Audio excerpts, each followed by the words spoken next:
All right, so I'm gonna go ahead and get started because I know this is probably feels the last session of the day. I'm ready to kind of get going with it, but welcome everyone. Thank you for attending this session. This is all about gamification and kind of how FSU is using gamification to support student success and increase engagement. I always like to start with an overview for my presentation so you have an idea of what you're getting yourself into. You can kind of see when the end is coming up that way too.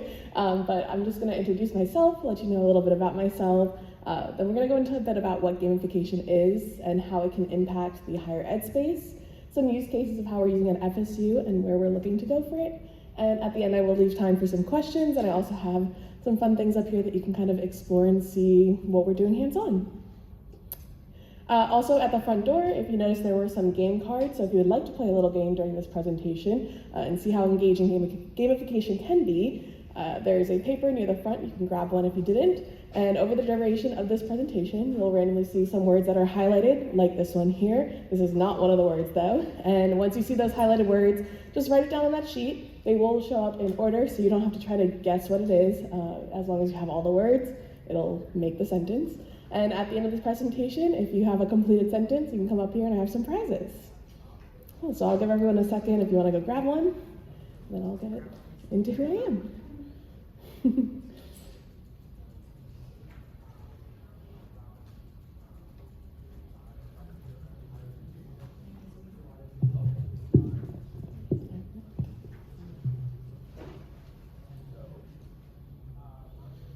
All right, so a little bit about me and kind of what my background is in and why gamification is something that I am very familiar with. I am a 3-time alumna of Florida State University, so I got my Bachelor's of Science in Information Communication Technology, and then a Master's of Science in Communication Media Studies, and I'm currently finishing up a specialist degree in information. So my background has definitely blended information technology and communications very well to help me kind of use the two to support each other. And I've been in the higher ed field since 2017, working with university housing and then going into kind of the HR world. And now I've been with the IT department for the past 4 years doing marketing, everything from social media to project communications. I supervise interns and do news development. And this is actually my second year presenting at Alliance. Last year I presented on how we use our students to help engagement with things like our games and stuff like that. They kind of run those events and help with student engagement. So to start, what is gamification? To be able to understand how you can make everything a game, you would first need to understand what that truly means and how we can live in a world where we harness the power of play.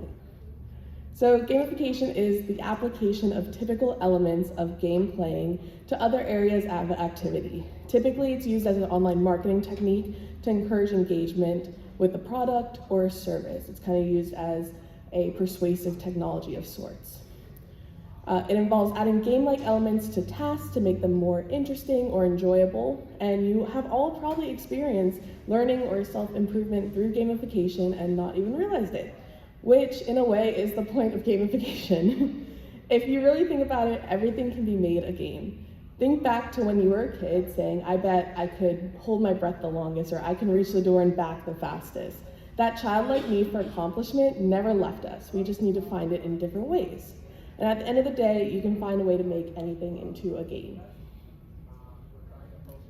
So, what are the elements of a gamer? When I said the word gamer, I'm sure you all had kind of an image pop into your head. But how many of you have a game downloaded on your phone right now? Yeah, most of us. And that right there makes you a gamer, basically, you know, if you're interacting with games and playing games. And that's because anyone can be a gamer, to have the capacity to enjoy games if they have the right reason to. When I use the term gamer, like I said, something specific probably came to mind, but the truth is that the stereotype of gamer kind of needs to be broken because it isn't simply just some young teenager who is sitting in a dark room surrounded by LED lights playing a game till 3 a.m. online. And it's funny because this photo here that kind of depicts that was actually the first thing that came up when I searched the word gamer for an image on a stock site. So even Google is thinking that same thing when you hear the word. I consider myself a gamer, not just because I play too much Fortnite late at night after work, but also because I play games on my phone and I love the occasional game night with my friends. So any type of gaming can make you a gamer, and most people are. 70% of gamers are actually also over the age of 18, so your student population is probably filled with a majority of gamers. At the end of the day, anyone can be one if they are motivated to, and maybe that's all that all they need is their friends playing, or they found a storyline they can relate to, or as the case with gamification is, the end goal will give them some type of self-growth. So what are some of the elements of gamification? Gamification involves adding game-like elements to tasks to make them more interesting or enjoyable. But games need more than just points and badges and leaderboards to truly engage the users. While these elements are important, they are just the beginning. When you ask someone what makes a game fun, they won't say it's that I earned some points or I got a badge today. Maybe they'll brag about having the highest score, but that's not what got them started. It's the chance to beat their friends or connect with others. Maybe it's because they felt like they just had to beat the main boss. They connected to it really, and they lost so many times, they're like, I really need to beat this level. And you can have a game that you earn points, but they're still boring and they don't engage your user. They're likely to click off of it or go away fast. So looking at common elements of gamification, you should look at this as a spice cabinet. So you can go for just the salt, you can go for just the points or just the leaderboard, but the meal will taste better if you experiment with multiple spices. And these are just a few examples of ways you can effectively build a game. So for example, you have a leaderboard, but the ultimate goal is to beat the boss at the end of the level. You have points, but it's who has the most points at the end of the week. And then in addition to those traditional game elements, it's not enough to just give them some of those elements. You need to also make it a game that will grab your user's attention. So thinking back to that cooking metaphor, you could finish cooking and just throw it on a plate and serve it, but the experience is more enjoyable when it's plated nicely or a server adds some flair to it to create an experience. So to create a compelling and immersive experience, we need to focus on these additional elements that are user-focused. So by putting a player first and designing an experience around their needs and motivations, you're having a user-centric design, and this will help them see it as not just meeting an end goal, but you can ensure that the game is enjoyable and meaningful. When you're providing clear goals and immediate feedback, you're helping guide participants and keep them engaged. If they feel like they're making no progress or they don't really see an end goal in sight, they're more likely to just kind of give up and click away. Creating a compelling story makes the experience more immersive. You feel like there's a reason for your actions, and ensuring the design is visually appealing enhances user engagement and makes them want to play. I don't know about you, but I've played some clunky games and ugly games, and within the first 5 minutes, I'm like, yeah, I'm done. I close the app. I kind of forget I downloaded it or I delete it, because I'm like, I'm never opening it again, just because the user design was not something that you wanted to interact with. So while it might seem surface level, the design is also a big part of successful gamification. So the goal of these elements is to move beyond the basics and create games that truly resonate with our user. It's taking all those elements and all your user design, user experience, and merging it all together to create a game that people want to enjoy. So you might not know it, but you actually have probably interacted with gamification, like I said. So here are some apps that you may have heard of throughout time that actually use gamification as their main method. So Kahoot, one of the most common games in higher ed. I remember getting excited anytime that in elementary school, middle school, high school, they would say, all right, we have a Kahoot today, because that meant we got to bring out our phones or bring out our laptop. But at the end of the day, we were learning. We were being tested on the knowledge that we were learning in class, just so that we could try to be that student that was on the leaderboard at the very top of the screen shown with whatever fun name we interacted with. Fitbit uses goals, rewards, and feedback to get users to be more active. You want to hit your goal each week, get a new badge, unlock new progress. And then Duolingo makes learning language fun. I know for me, I never want to see the Duo bird angry. I actually was driving to Orlando once, and it was about 11:50 p.m. when I realized I hadn't done my lesson for the day, and I made my passenger person get on there. I was like, okay, you're going to tell me what it says. I'm going to read it, hold it next to me. I can't miss my street. And that's a part of gamification, is not wanting to disappoint Duolingo, but also getting my badge, keeping my little reward, making sure that I hit 100 days, 200 days. LinkedIn, you may not know it, but they use gamification by having badges based on what you've set up on your profile and a progress bar. Ways where you're getting to see what people around you are doing and how they're interacting. You earn badges when you report things and stars. And then Strava is a fitness app where you can track your runs, your walks, your biking, and then you can share that with your friends. So I know for me, one of my friends, she gives me a kudos anytime I post a walk. And because of that, I want to do more walking. I want to actually be able to share it with her so that I feel like I'm keeping up with her progress. I was very upset when I realized I forgot to my walk every day yesterday. I was like, dang, why didn't I record that? But they use that idea of competition and instant feedback as a way of interacting with others. So what drives your player to play the game? That is one of the most important questions to ask yourself when considering using gamification. As a learning tool, gamification can be very successful, but only if you are tailoring it to your users in an effective way. Good gamification does not start with a game element, but what our core drives are. The whole reason why we use gamification is to leverage the human experience. So UK Choi, who the quote was from the last page, he actually created this term called octalysis. So this is the framework in which gamification is effective and therefore can be a tool used to design effective gamification. So these are the core elements, and each define a motivation your user might engage with. So epic meaning and calling makes you feel like you're the main character of the story. You have a dragon to slay, or you need to save the princess. All those give you purpose and meaning behind why you want to defeat the game. Development and accomplishment feeds into that need for instant gratification or feedback. We like short-term accomplishments and feeling like we are making progress. Empowerment and creativity and feedback are where you have endless possibilities and can play around and figure out what works best for you, but also for the game. So you could choose a path and the game will be like, yes, you're on the right path, or ooh, try again. Ownership and possession gets you to take some responsibility for something and feel the need to care for it. I see ads all the time lately for the digital Tamagotchi, virtual Tamagotchi on your phone, or a forest that you need to grow and water by making your bed every day. And this puts you in charge of something living in the virtual world that makes you want to engage with their app every day. Social influence and relatedness. So this is where you act based on what others are doing. For example, like I was saying earlier, because of the fact my friend likes my post every day on Strava, I want to then walk more.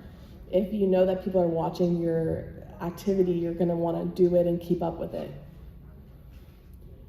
Scarcity and impatience, so a prize that you only have a short time to get or a limited quantity. This is something we see a lot in the cybersecurity realm with hackers. They'll always put in the email, you have 24 hours to respond, because that need for urgency is what's going to get your attention, make you think, oh, I need to do this right now. Unpredictability and curiosity, which is the idea that since you don't know what comes next, it keeps you thinking about it. It's the same kind of as a lottery where this could be the time you win. I'm sure many of you visited a booth this weekend even because you got that email saying win a cooler, win $500, and because you're like, oh, maybe I'll win, I'm gonna walk up and engage. And then loss and avoidance is the idea that if you lose, you kind of want to try again. I know for me, if I'm losing, I want to keep playing until I win. I can't quit until I win, but it's also this desire to not fail someone. So like I talked about earlier with the Duolingo bird, I never want to make him sad, so I'm going to keep my streak going because I feel like I'm failing that application by not keeping my streak alive. But you do have to be careful when you're thinking about some of those more scarier tactics, because although these approaches will work and they are useful in some cases, they might leave a bad taste in your mouth. So you have to kind of balance the good and the bad.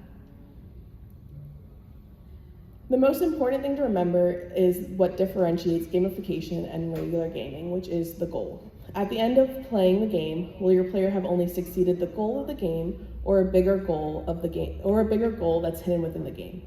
That's what really makes the difference between what a regular game is and what gamification is. So how can gamification impact the higher ed space? There have been so many talks this weekend about AI and how it will simplify experiences, but the one thing AI can't do is absorb information. So fighting the short attention span of students and competing with AI on how we can get our message across is one of the biggest challenges that we've started to see. We knew that we'd be fighting so many other distractions for student engagement, but that was just the first challenge. We also needed to come up with a more engaging way for students to complete the more boring but necessary tasks. These are things like setting up the printer in your dorm room, connecting to campus Wi-Fi, especially learning about cybersecurity.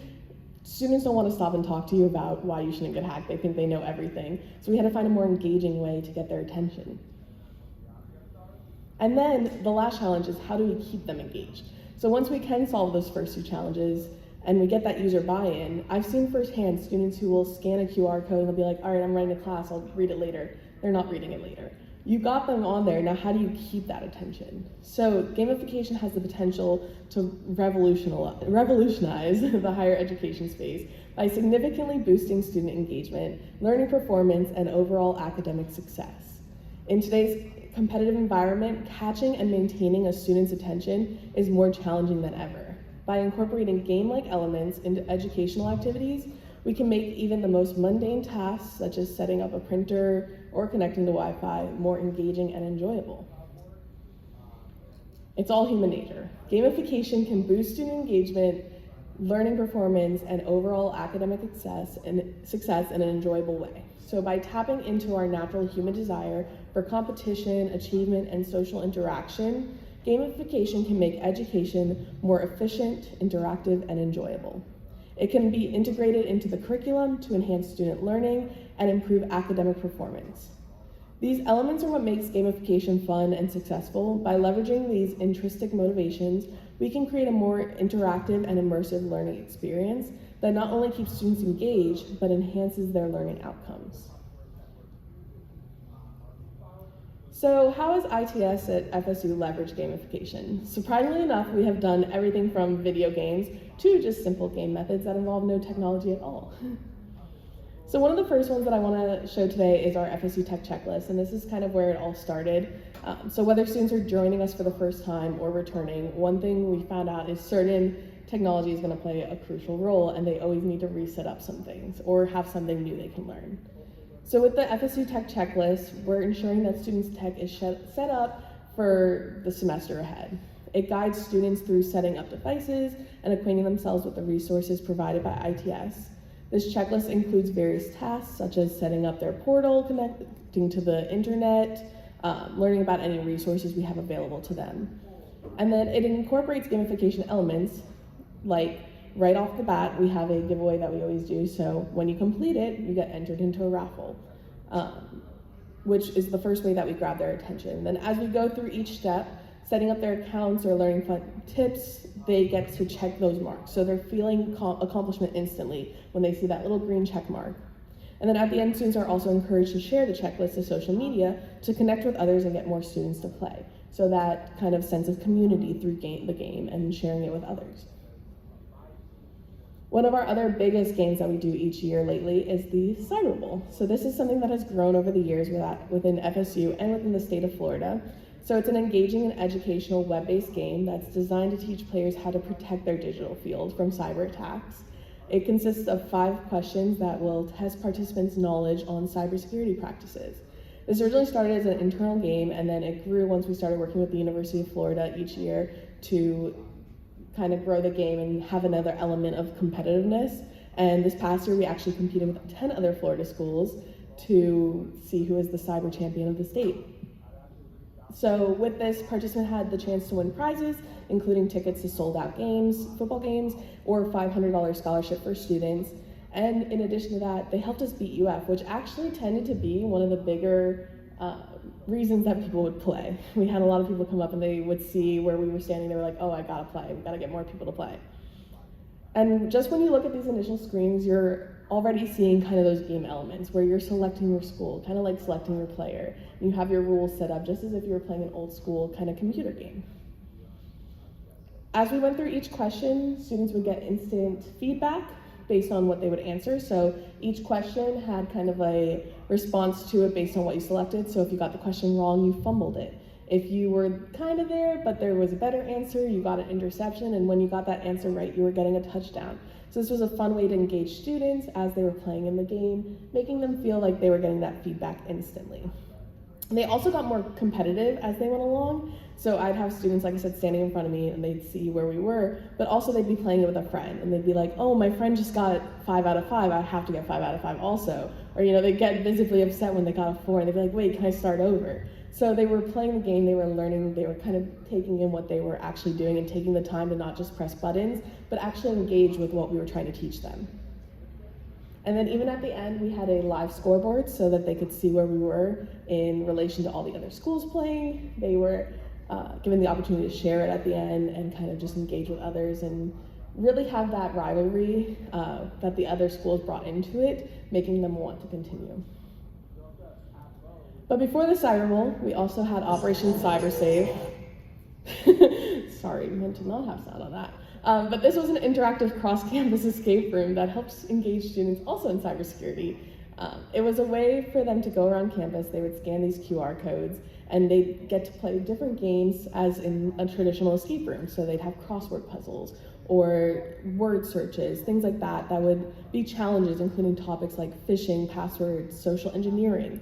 And with each game completed, they would get a video like this telling them what their next clue was, where they should go, and it progressed them through the storyline of trying to figure out who this hacker was. So not only did they have a story that they were trying to complete, but they had mini games to keep them engaged throughout the way that was kind of helping them learn about cybersecurity. And then one of the classics and easiest ways of gamification is our involvement on campus. With this, these are just two of the examples of things we do, but we have a fishing game that we created where students come up and fish with the little magnet, kind of like a carnival game. And based on what fish they would grab, they would have a cybersecurity related question to win a prize. This was something that was super easy to set up, but students were involved with it and engaging with it because they were like, oh yeah, like I want to play, like this looks fun. Same with a wheel. You'd be surprised what a spinning wheel can do. We've had a lot of students who walk up and they want to spin the wheel. They don't care what's on it. They're just like, can I spin it? Like, I want to spin it. And because of that, engaged our students in a way where we could pull them in and talk to them and get them to kind of engage with us in a way that they wouldn't have if we were just standing out there. So what's next for ITS at FSU? We're constantly looking for what's next and looking for new exciting games for our community. Recently, we did a pilot with Microsoft Copilot, a Copilot pilot, and this was the first time that we tried using gamification for a pilot group. We wanted to get the group to try certain tasks and features, so we did games like Mad Libs, word searches, things to help engage them in a way that was trying to have them try new prompts or experiencing new features within Microsoft. And this was one way that we got the pilot group to engage more than just sending emails of, hey, are you actually using the pilot? So looking at ways that we can engage groups like that. We're also creating a new cybersecurity game this month because we do understand that while the Cyber Bowl is engaging and fun, some students have played it 4 years in a row now. So looking for new ways to engage students when it comes to cybersecurity. We're always looking ways that we can enhance our tech checklist year to year. And then this last one, Event Passports, is another one where it's not necessarily tech related, but we started doing like stickers that are little passport stickers where anytime we host an event, students can get a sticker based on, the Cyber Bowl or Welcome Week that they can collect and feel like, oh, I want to go to that event because I'll get a new sticker. At the end of the day, we're just trying to look for how we can effectively engage and educate our users in a fun way. So that is all I have. I like to keep things short and sweet, but like I said, I do have some stuff up here if you would like to explore, checklist or Cyber Bowl, and I also am open to any questions. Oh, yes. Where are you getting some of these things, like Cyber Bowl, for yes. example? Where did somebody develop that on your team? Or is there someone you partnered with? Yeah, so these have all been applications that we've developed in-house. So with the Cyber Bowl, for example, this started with our digital experience team, working with them to create a website. All of that is just on a website, super easy to do and clickable. It did, like I said, grow a little, so we worked with the University of Florida and their IT department to kind of create all those, like the scoreboard and functionality like that. But basically it started as an idea that our marketing team came up with, and we wrote what we were looking for and working with our custom application design team to kind of make it a reality. Yeah. Cool. Awesome. Well, I'm going to leave my contact up here. If you completed your game and would like a prize, I will be up front. But thank you all so much. You get a little extra time in your day.